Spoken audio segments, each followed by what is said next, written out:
Team comfort zone में आ गई। बहुत सारे लोगों के मन में ये सवाल रहता है तो दोबारा से क्योंकि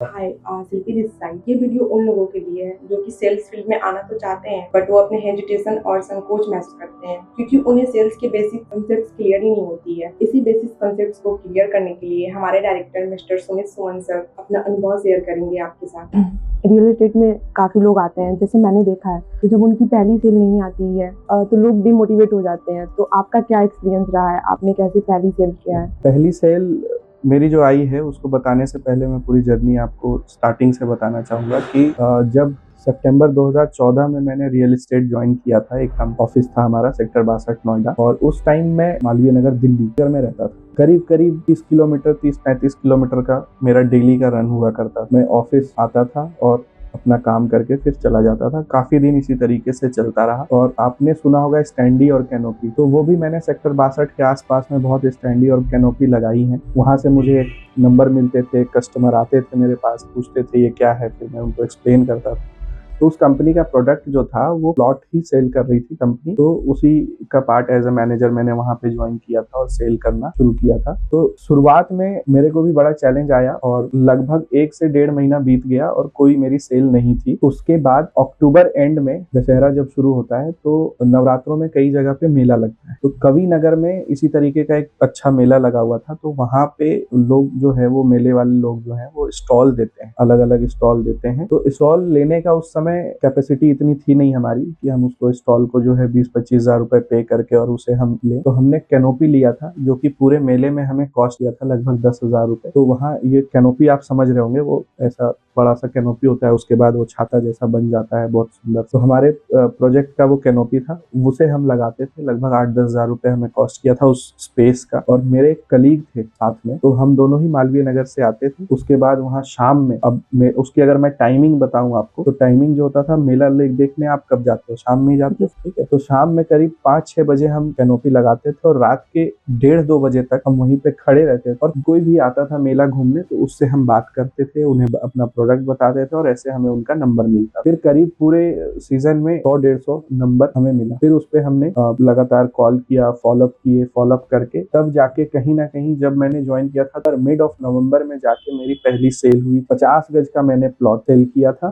तो ऐसे जाकर के मेरी पहली सेल हुई थी शास्त्री नगर में। वो कस्टमर मुझे आज भी ध्यान है, वो शास्त्री नगर में रहते हैं। और उनका रिसीट, अलॉटमेंट लेटर, रजिस्ट्री, हर एक की सर्विस जो मैंने उनको दी, उनके घर पे जाके पूरी सर्विसेज दी और बड़ा अच्छा उनसे रिलेशन और बॉन्ड बन गया। फिर उन्होंने रेफरेंस दिया, फिर वहां से मेरी दूसरी सेल हुई उन्हीं के रेफरेंस से। और फिर इसी तरीके से जो है चलता गया और सिलसिला चालू हो गया बुकिंग का। Sorry to disturb you sir, जैसा कि आपने बताया कि आपकी जो पहली सेल रही है, तो मैं आपसे ये पूछना चाहती हूँ कि जो आपका 2.5 महीने का जो गैप रहा है, तो उसमें आपको कभी ऐसा नहीं लगा कि आपको सेल छोड़ देना चाहिए, ये आपके लिए नहीं बना है? बहुत सारे लोगों के मन में ये सवाल रहता है। ऐसा एग्जैक्टली तो नहीं आया मेरे मन में कि सेल छोड़ देना चाहिए, क्योंकि मुझे पता था हमेशा से कि अगर you want to become rich तो आप तो सेल्स ही एक ऐसी इंडस्ट्री है, चाहे वो किसी भी चीज का सेल्स हो, और खास करके हम तो रियल एस्टेट सेल्स में थे जहां बहुत पैसा है। तो सेल्स अगर मैं छोड़ देता हूँ, क्विट करता हूँ, तो आज मेरे पास क्या ऑप्शन है? आज मेरे पास ऑप्शन है, क्योंकि मैंने ऑटोमोबाइल इंजीनियरिंग करी है, तो मारुति से मेरे पास 18,000 रुपए सैलरी का ऑफर था और प्रोबेशन पीरियड के बाद वो सैलरी 25,000 हो जाती। लेकिन अगर मैं सेल्स छोड़ देता तो आज जहाँ पे है वहां पे नहीं। तो सोच हमेशा से यही रही है कि पैसा ज्यादा कमाना है, अच्छे से कमाना है, और मतलब हमेशा से मुझे अमीर बनना था। तो वो एक मोटिवेशन रहा। प्लस मेरे जो बड़े भाई हैं वो अभी मेरे पार्टनर भी हैं सोहित, तो उनके साथ ही मैं रहता था वहाँ मालवीय नगर में। तो उनके चेक जो बनते थे वो देख के अगर मैं डिमोटिवेट होता भी था तो वो देख करके मेरा मोटिवेशन बढ़ जाता था कि कभी 90,000, कभी 1.5 लाख, इस तरीके का इंसेंटिव के चेक्स बन रहे थे। और जो मैंने पहली सेल करी थी उसमें 15,000 रुपए का मेरे को इंसेंटिव आया था। तो बड़ी खुशी हुई थी। उस इंसेंटिव से मैंने अपनी मम्मी के लिए साड़ी खरीदी थी पहली बार अपनी कमाई से, तो मुझे बहुत अच्छा लगा था। हाँ सर, मैं आपसे एक और क्वेश्चन जानना चाहती हूँ। जैसे कि आपने बताया कि अमीर बनने के लिए, पैसे कमाने के लिए रियल एस्टेट ही आपने क्यों चूज किया, और भी बाकी बहुत सारे प्लेटफॉर्म हैं इस में? हाँ, बहुत सारे प्लेटफॉर्म हैं, अलग अलग इंडस्ट्री है, बट रियल एस्टेट मेरे को थोड़ा सा अच्छा लगा, फैसिनेटिंग लगा। क्योंकि एक चीज और होता है यहाँ पे, जब आप अगर किसी को घर या मकान देते हैं तो वो किसी का सपना होता है। तो आप एक ऐसी चीज, रोटी रोटी कपड़ा मकान, हमने ये चीजें सुनी है। जी सर। रोटी मीन्स रेस्टोरेंट का बिजनेस हो गया, क्लोथ का बिजनेस हो गया। उन सब में जो है बहुत ज्यादा इन्वेस्टमेंट चाहिए होता है, और मेरे पास वो कैपिटल था नहीं, कभी से इन्वेस्टमेंट कुछ वैसा था नहीं। और रियल एस्टेट में अगर आप सेल्स में इंडस्ट्री में आ रहे हैं तो फिर बिना इन्वेस्टमेंट के मैं इसमें आ गया, और इसमें सिर्फ मेहनत जो है वो हमारा इन्वेस्टमेंट है, जो बहुत मेहनत करना पड़ता है। और आप ये जो 3 जरूरत की चीजें हैं, आप उसमें से एक जरूरत की चीज अगर किसी को सेल कर रहे हैं तो इसका मार्केट कभी डाउन नहीं होगा। और हम तो आए ही डाउन मार्केट में थे 2014 में, जब बहुत ज्यादा डाउन था रियल एस्टेट मार्केट। तो हमेशा से डाउन मार्केट में जब एंट्री आप करते हो तो शुरुआत से ही ज्यादा मेहनत करने की आदत पड़ जाती है। तो जब अप मार्केट, थोड़ा मार्केट अच्छा हुआ या बढ़िया हुआ, तो फिर तो उसमें अलग ही मजा आ गया। तो जरूरत की चीज देने के लिए और एक इमोशन सेल करते हैं जब आप किसी ग्राहक को, तो खुद में बहुत अच्छा फील होता है बहुत। तो इसी वजह से मैंने रियल एस्टेट चूज किया कि कोई जरूरत की चीज मैं किसी को दे रहा हूँ। चलिए, आपने ये तो क्लियर कर दिया। बाकी मैं आपसे एक और सवाल पूछना चाहती हूँ कि आपने मेंशन किया कि आपने कैनोपी लगाया, तो आपको हाँ। कैनोपी लगाने में कभी हेजिटेशन फील नहीं हुआ? कैनोपी लगाने में हेजिटेशन क्यों फील होगा? जब आपको पता है कि वहां से मैं पैसे कमाने वाला हूँ, वहां से मुझे पैसे आने वाले हैं, तो कैनोपी लगाने में हेजिटेशन, अगर आप हेजिटेट हो रहे हो कैनोपी या स्टैंडी लगाने में, तो फिर यानी कि आपके सपने छोटे हैं, और उस सपने के लिए आपको क्या क्या करना पड़ेगा शायद या तो आपको मालूम नहीं है या आप करने को तैयार नहीं है। तो मुझे पता था कि आज मैं कैनोपी या स्टैंडी लगा रहा हूँ। आपने बड़ी अच्छा सवाल किया, कैनोपी स्टैंडी, इस पे भी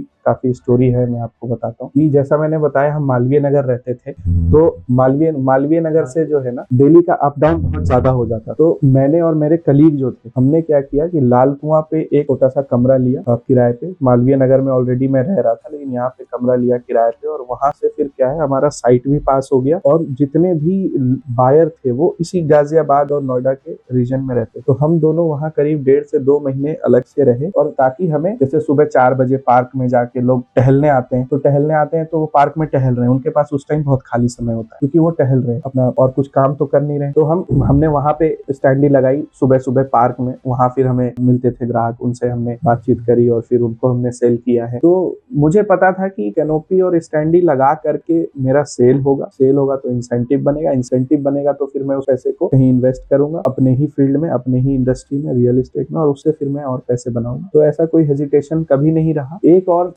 और फेज ऐसा आया था जब मैं वहाँ उसी कंपनी में एजीएम प्रमोट हो गया था, असिस्टेंट जनरल मैनेजर, और मेरे टीम में करीब 4-5 लोग थे अच्छे काम करने वाले। बट कई बार ऐसा होता है कि आपको बड़ा बनना है, तो जरूरी नहीं है कि आपके टीम में सारे लोग को भी बड़ा बनना है। सब लोग ही यही सोच रहे हैं जो आप सोच रहे हैं। कोशिश तो ये होनी चाहिए एक टीम लीडर की। एज अ टीम लीडर मेरी भी यही कोशिश थी कि मैं उनके अंदर भी वही चीज डाल सकूं कि भाई साथ में बड़े बनना है, बहुत पैसे कमाने हैं, और मैंने करा भी था। बट कभी कभी टीम जो है, या तो वो पैसे अच्छा कमा लेती है, या फिर उनके सपने बड़े नहीं होते हैं, तो वो एक कंफर्ट जोन में आ जाते हैं। तो ऐसे ही कंफर्ट जोन में मेरी भी टीम आ गई थी, और शायद मैं भी आ गया था कंफर्ट जोन में, क्योंकि मैं भी टीम पे डिपेंडेंट हो गया। तो उसके बाद फिर मैं और आपके दूसरे डायरेक्टर सोहित सर और एक और हमारे कलीग थे, तो उस टाइम पे मैंने होंडा सिटी गाड़ी खरीदी थी, एक सेकेंड हैंड, हम लोगों ने। तो हम तीनों जो हैं वो मिल करके एज अ जीएम, तो उस टाइम पे थोड़ा सा हेजिटेशन हुआ था कि मैं एक कंपनी का एक अच्छा पोस्ट, अच्छा डेजिग्नेशन है मेरे पास, और मैं अगर रोड पे कैंडी लगाने के लिए जाऊं तो थोड़ा सा अजीब लगेगा, ऐसा मेरे को लगा था। लेकिन फिर लगा कोई बात नहीं, डिफरेंस तो है। एक अगर आप किसी कैचर को देखें और एक अगर एजीएम रोड पे खड़ा है, तो थोड़ा डिफरेंस तो होगा। तो फिर हमने विजयनगर के पास में एरिया पड़ता है, वहां पे फिर हमने, जब टीम कंफर्ट जोन में आ गई, तो दोबारा से, क्योंकि आपके पैसे भी खत्म हो रहे हैं, सब कुछ हो रहा है, तो फिर वहां से हमने कैंडी लगाई वहां पे।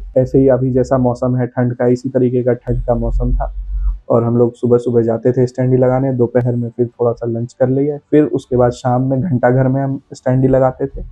फिर वहां से हमें बायस मिलना शुरू हुए, और दोबारा फिर सेल का प्रक्रिया स्टार्ट हुआ। तो ऐसा नहीं कि सिर्फ अप ही गया है, ग्राफ थोड़ा डाउन भी गया था, लेकिन उस दिन ये समझ में आया कि अगर सपने आपके हैं तो मेहनत तो आप ही को करनी पड़ेगी, आप किसी पे डिपेंडेंट नहीं हो सकते हैं। तो वो चीज हमें उस दिन समझ में आई, और उस टाइम जो मेरे टीम में जो लोग थे, आज वो लोग भी बहुत अच्छा कर रहे हैं। कहीं ना कहीं उन्होंने भी देखा कि यार सब तो खुद ही निकल गए काम करने के लिए, तो फिर उन्हें भी थोड़ा लगा कि यार अब हमें भी करना चाहिए। तो फिर उन लोगों ने भी मेहनत करी, और फिर वहां से ग्राफ अगेन ग्रोथ के लेवल पे चला गया। जैसा कि सर आपने बहुत बेहतरीन तरीके से बताया रियल एस्टेट के बारे में, ठीक है। तो मैं आपसे इसी पे अगला क्वेश्चन पूछना चाहती हूँ कि रियल एस्टेट में आपने अपनी जो भी सेल किया है, आपने अपनी सेलिंग स्किल्स को कैसे इम्प्रूव किया? सेलिंग स्किल को कैसे इम्प्रूव किया, मतलब इसमें मैं थोड़ा सा करेक्शन करना चाहूंगा कि सेलिंग स्किल को हम अभी भी इम्प्रूव कर ही रहे हैं, ऐसा नहीं कि बहुत ज़्यादा इम्प्रूव हो गया या मतलब बहुत कुछ मैंने सीख लिया है। तो एक होता है लर्निंग, जो एटीट्यूड है वो हमेशा ही आपको रखना पड़ेगा। जहाँ से भी जो सीखने को मिले आप वहीं से सीखो। जब मैंने बताया आपको कि जब मैं पहले किसी कंपनी में था,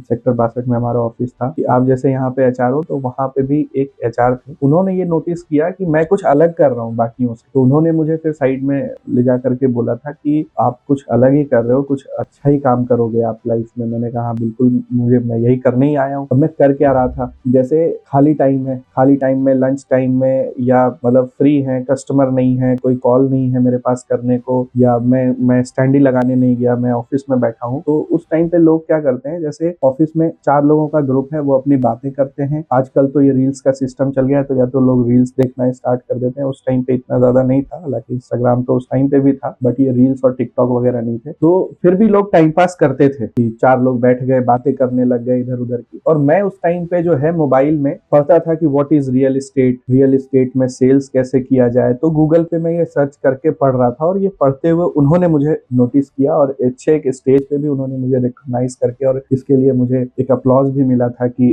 इनको मैंने अलग काम करते हुए देखा है और ये अच्छा कर रहे हैं। तो मेरा जो सेलिंग स्किल को इम्प्रूव करने का रहा हमेशा से, जो मेरे सीनियर्स थे मैंने उनसे बहुत चीजें सीखी। जब मैंने बताया कि 2.5 महीने मुझे लगे थे पहली सेल करने में, लेकिन मैंने विजिट बहुत कराई थी, बहुत विजिट। तो विजिट कराने से क्या होता है कि आपको सेलिंग स्किल बढ़ाने के लिए सबसे ज्यादा जरूरी आपको प्रोडक्ट नॉलेज होना चाहिए। नॉलेज विजिट करा करा के ही मैं अपनी विजिट तो कराता ही था, मेरे साथ जो कलीग थे मैं उनकी भी विजिट कराता था, फ्री ऑफ कॉस्ट मैं विजिट कराता था कि कोई बात नहीं, मुझे सीखने को मिलेगा। मुझे भले इनकी सेल हो जाए तो इंसेंटिव ना मिले मेरे भाई को या मेरी बहन को, मिलेगा मेरे कलीग को, लेकिन मैं उनकी विजिट इसलिए कराता था कि मुझे वहां से सीखने को मिलेगा। और जो सीखने वाला एटीट्यूड है वो मेरे अंदर हमेशा से ही रहा है। तो मैं अपने सीनियर्स से, कस्टमर्स जो मेरे पास आते थे उनसे, जहां से भी जो सीखने को मिला वो मैंने सीखा। बाकी गूगल से मैंने बहुत सारी चीजें सीखी। फिर मैंने किताब पढ़ने को मुझसे बोला गया था, लेकिन मैं बहुत अच्छा मतलब पढ़ने वाला व्यक्ति हूँ नहीं, तो किताब बहुत ज्यादा मैंने पढ़ी नहीं, बट स्टिल मैंने you can sell you can win और ये शिव खेड़ा की ये किताबें पढ़ी हैं, जिसमें सेलिंग स्किल के बारे में बताया गया कि कैसे हम सेल कर सकते हैं। और करते करते ही मैंने ज्यादातर करते करते ही सीखा है, और इसी तरीके से अपने स्किल को मैंने डेवलप किया है। और एक बहुत इंपॉर्टेंट चीज है जो सेल्स पर्सन के अंदर होना चाहिए, कि अगर आप अपने कस्टमर से कनेक्ट हो जाते हो, अच्छे तरीके से रिलेशन बिल्डअप कर लेते हैं, तो फिर वहां पे बहुत ज्यादा स्किल की भी जरूरत नहीं है।